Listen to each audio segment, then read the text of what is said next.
There was a time when summer surprised us, when galleries opened minds, adventures opened hearts, and we all remained open to whatever the day might offer. It was a time to enjoy. It was summer, this summer, at Biltmore. Plan your visit or overnight stay so you can enjoy the marvelous works of Chihuly and savor the season. Reserve now at Biltmore.com.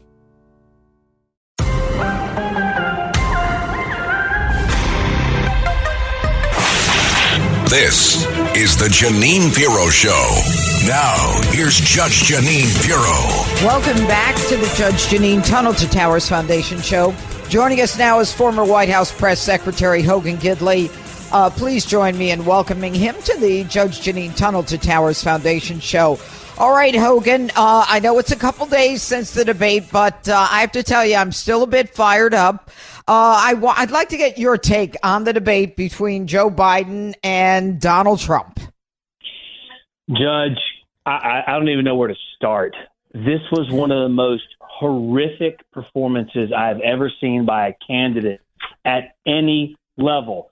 No cheap fakes. This was flat out Joe Biden behind a podium. And here's the thing, the whole thing, him and by him, his network, his rules, his Hollywood-style setup they talked about at Camp David, his 16 camp counselors that were training him, the best of the best, the cream of the crop, the political experts. They had zingers ready for him. They had attempts, one-liners to go Donald Trump into fighting on a nasty, dirty level. They told him, hey, don't even talk about your record because, you know, it's not that good. Everything was set up for Joe Biden, and they inadvertently raised the bar for him, did the Democrats, because they leaked all the things they were doing to show how great Joe Biden was. And within 2 seconds, you realize this was a shell of a man who has no business being president of the United States. I don't want to be hyperbolic. I don't want to be over the top. I am telling you what the American people saw last night was someone who doesn't have it.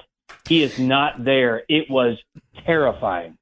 Well, you know, I got to tell you, Hogan, obviously, you know how I feel. I think that your term shell of a man pretty much it captures what we watched last night.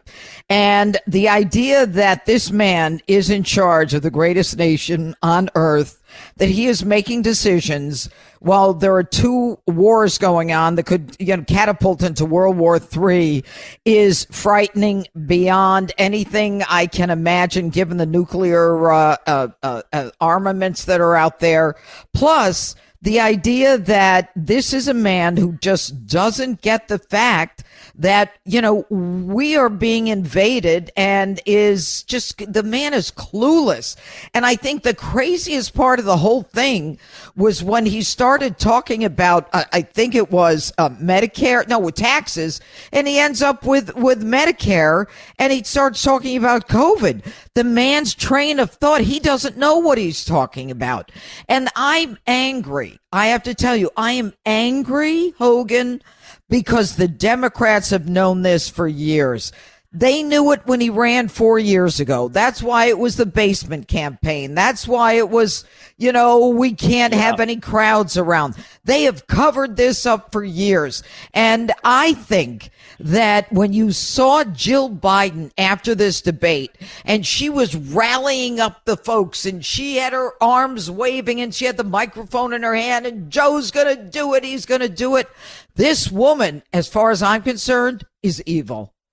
This man should go ahead. Yeah, you think the media knew it, right? You think the Democrats knew it. Jill Biden knew it first and foremost.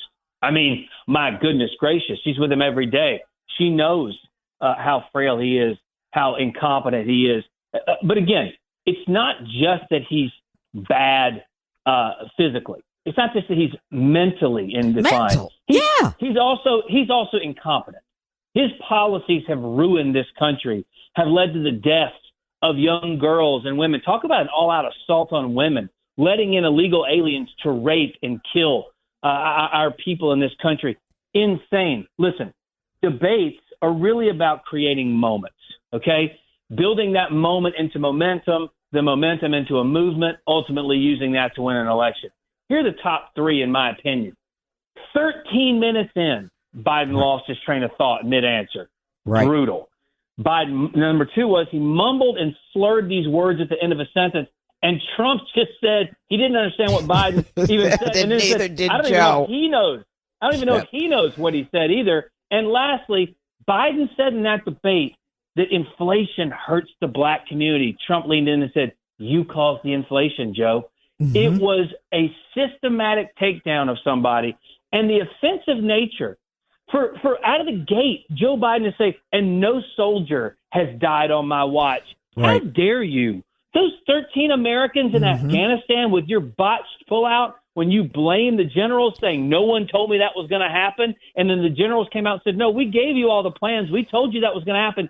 Americans are dead. How dare you dishonor the memories of those soldiers? How dare you dishonor the memories for the people who are still living, the who families had to live through that sacrifice, the families, the loved ones. Unbelievable. And lastly, one of the things I like to point out, talk about your deplorable, irredeemable moment. When the question was basically some version of, if people don't support you and you think they vote for Trump, are they a threat? Yeah. They don't like democracy? And Joe Biden says, yeah, that's right. First of all, the definition of democracy is when a majority of the people vote for someone and then that person gets elected. I mean, the whole thing was an abject failure. And that's why you see the media running and all jumping on the bandwagon saying, hey, basically what they notice is what we all notice. But here's the dirty little secret. What they're literally saying out loud that people need to understand, the media collectively, is, hey, man, we can't cover for you anymore. We've carried your water. We've covered for you now for decades, especially the last 4 years. Even we can't stoop so low as to cover for what we just saw. This is Greg Kelly for Priority Gold. What does it mean to be America's precious metals dealer? It means that you're in touch with the hearts and minds of those who love this country, value our freedom, and want to protect the future. Priority Gold is that precious metals dealer. They've helped thousands of Americans back their retirement with solid gold and silver. Call Priority Gold at 888-506-6439. Receive free shipping, free storage, a free investment guide, and one of the best purchase experiences in the industry. Call now or go to PriorityGold.com. Hi, it's Lou Dobbs for Priority Gold, America's precious metals dealer. These are volatile times with high inflation, soaring debt, wars on multiple continents, and rising financial stress. Central banks are buying gold to diversify their reserves, so are many Americans. Call Priority Gold and find out how precious metals can help you diversify your portfolio. They're highly rated and happy to help. Call 1-866-303-6357 or get a free gold guide at PriorityGoldGuide.com. That's PriorityGoldGuide.com. When you need mealtime inspiration, it's worth shopping Kroger, where you'll find over 30,000 mouth-watering choices that excite your inner foodie. And no matter what tasty choice you make, you'll enjoy our everyday low prices, plus extra ways to save, like digital coupons worth over $600 each week. You can also save up to $1 off per gallon at the pump with fuel points. More savings and more inspiring flavors make shopping Kroger worth it every time. Kroger, fresh for everyone. Fuel restrictions apply. Well, I think that even the Democrats are frightened right now, and a lot of them admitted it last night, which is kind of shocking. I should say the Thursday, which is kind of shocking to me, because right now there is a deep, wide panic in the party. Even the Democrats tore him down last night. They went after him. And, Jen Psaki, the most she could say was that this was not his best night. And Joy Reid starts covering for him, and she says, well, we know we went in with some deficits like a stutter. No, the man cannot go on. The man cannot run this country. And the question now is, what will the Democrats do? I mean, Joe Biden, he's going to continue to go out and campaign, and you can tell, Hogan Gidley, from the way that Jill was rallying up the crowd afterwards, that they are not going to go quietly into the night. This is something that is extremely important to them. But now the mainstream media can't cover for them anymore. And the shame of it is that the mainstream media is the propaganda arm of the Democrat Party. What do you think they're going to do? Listen, the whole purpose of the Democrat Party is to gain and maintain political power. That's why you see them flooding our country with people who have no right to be here so they can get them on the government dime and eventually have them vote for Democrats in perpetuity. The same thing applies with this presidential race. They don't care if they've got to throw him aside. They don't care if they've got to keep him in place, prop him up, and do more things at the local level and try and get governors to change the rules of the election at the last minute or flood the agencies with money so that Joe Biden can use his agencies to register people to vote. They don't care what tactic they have to take. They just know today they thought they had a candidate that they could kind of, slide under the radar and do kind of that pseudo basement strategy with a couple of events here and there like they did in 2020. They realized they weren't going to be able to do that. So now they've got to figure out what they're going to do to maintain that political power because they will not let it go. And you talked about going quietly. They're never going to do that. If we thought one debate was going to sink this man, you got another thing coming. There are all kinds of tricks up their sleeve they can do between now and November. Again, many eternities until November. But you know what, Hogan Gidley, I absolutely, I agree with you. But now that this is so in the open, now that the American public knows this man can't even finish a sentence, we've known it forever. And then Karine Jean-Pierre, the press secretary, the job that you have, she says, when he's inside, when he's with us, we can't keep up with him.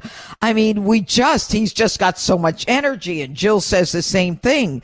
They keep talking like this, but now they can't anymore because now the governors and the senators who are going to be under that Joe Biden president at the top of the voting list, they're gonna say we can't have this guy at the top of the ticket. We can't. Yeah, but I guess what are they going to do? Because they got to move him out. They can. If they try to get rid of him, Judge, then they put themselves in a box of their own making. If they don't pick Kamala and instead decide to go with Gavin Newsom, well, then you're a sexist and you're a racist and you're a bigot. Because we all know if you reject a black woman in any form or fashion, not on her merit, but just because of who she is by her identity, by the dent of her skin, then you're a racist, sexist, bigot. So how in the world would they jump over Kamala Harris? I'll tell you how they do it. They get Sotomayor on the Supreme Court to move. I mean, the rumors are that she's not well. I mean, I don't know this, everybody. This is all stuff that's been reported. They get her to move and say, we're going to put Kamala on the Supreme Court. Okay, that's how they do it.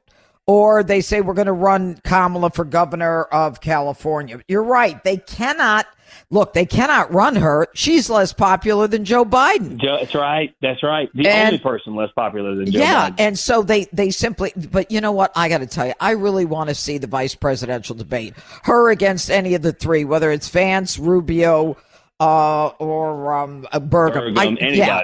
Anybody. Hogan Gidley, thanks so much for being with us. We appreciate it. Have a great Sunday. Take care. Thanks, Judge. All right. And join the Tunnel to Towers Foundation on this mission to do good in honor of America's heroes.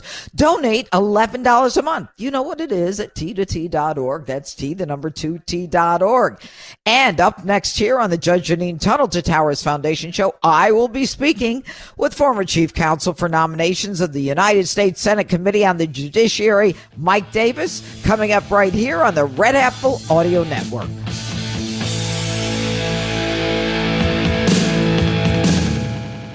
Hi, it's Lou Dobbs for Priority Gold, America's precious metals dealer. These are volatile times with high inflation, soaring debt, wars on multiple continents, and rising financial stress. Central banks are buying gold to diversify their reserves, so are many Americans. Call Priority Gold and find out how precious metals can help you diversify your portfolio. They're highly rated and happy to help. Call 1-866-303-6357 or get a free gold guide at PriorityGoldGuide.com. That's PriorityGoldGuide.com.